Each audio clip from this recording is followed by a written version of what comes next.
জন্ম থেকে 28 বছর পর্যন্ত বিনা এমএলএতে ছিলাম, বাকি জীবনটা বিনা এমএলএতে থাকতে অসুবিধা হবে না। কিন্তু এতটুকু মাথায় রাখবেন, নওশাদকে হারাবার চক্রান্তটা অনেক গভীর চক্রান্ত, আরএসএস এর চক্রান্ত, মোদির চক্রান্ত, তৃণমূলের চক্রান্ত। এখানে ওরা আইন করে মাদ্রাসা, মসজিদ, ঈদগাহ, কবরস্থানের জায়গা কেড়ে নিতে চাইছে।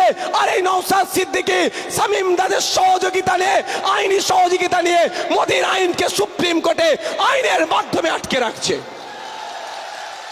বুঝতে পারছেন লড়াইটা কোথায়? আমার আদিবাসী সমাজের মানুষ আছেন, বাপি সরেন অধ্যাপক, নওশাদকে কেন আটকাচ্ছে?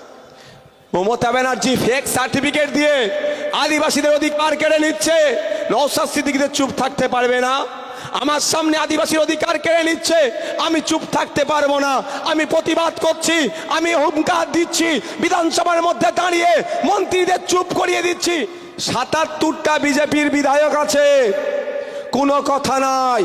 শুভেন্দু অধিকারী যেখানকার থেকে কন্টেস্ট করছে, সেখানে অভিষেক ব্যানার্জি, মমতা ব্যানার্জি বা স্টাররা সেইভাবে প্রচার করছে না।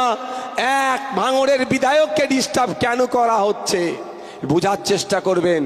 এক সংযুক্ত মোর্চার বিধায়ক ওদের সব ভণ্ডামি ফাঁস করে দিচ্ছে, পর্দা ফাঁস করে দিচ্ছে, ওই জন্যকে আটকাতে হবে।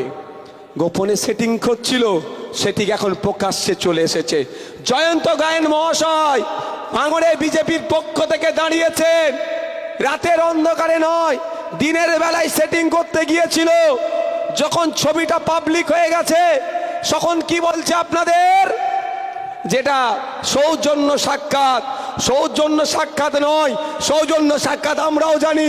2021-এর নির্বাচনের সময় একটা পোলিং স্টেশনে সৌমি হাতি মহাশয়া বিজেপির প্রার্থী, তার সাথে আমার দেখা হয়েছিল। তিনি আমাকে বললেন, ভাই কেমন আছেন? আমি বললাম, আমি ভালো আছি দিদি, আপনি কেমন আছেন? প্রকাশ্য সেটা ছিল, দিনের আলোর সামনে রাস্তার ওপরে, দরজা বন্ধ করে, গুজগুজটা নয়।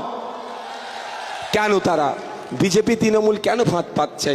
কেন আপনাকে আটকাতে চাইছে? এক জায়গায় কেন বসছে? এয়ারপোর্ট কারা তৈরি করে? Central government. জায়গা কে দেয়? রাজ্য সরকার দেয়। তো সেন্ট্রাল গভর্নমেন্ট এয়ারপোর্ট তৈরি করতে চাইছে, রাজ্য সরকার জমি দিতে পারছে না, মধ্যিখানে বাধা হয়ে কে দাঁড়িয়েছে? নওশাদ। বুঝতে পারছেন কি বলছি? নওশাদ। তাহলে নওশাদকে কি করতে হবে? ওকে সরাতে হবে। সরানোর মাধ্যম 2-3টে হতে পারে। মা প্রাণে মেরে দাও হতে পারে একটা, অথবা কি হতে পারে? হারিয়ে দাও। ওরা নওশাদকে হারাবার লক্ষ্য নয়, ওদের লক্ষ্য হচ্ছে এই জায়গাকে দখল করা, এখানকে উচ্ছেদ করা লক্ষ্য, ওদের প্রধান লক্ষ্য এটাই।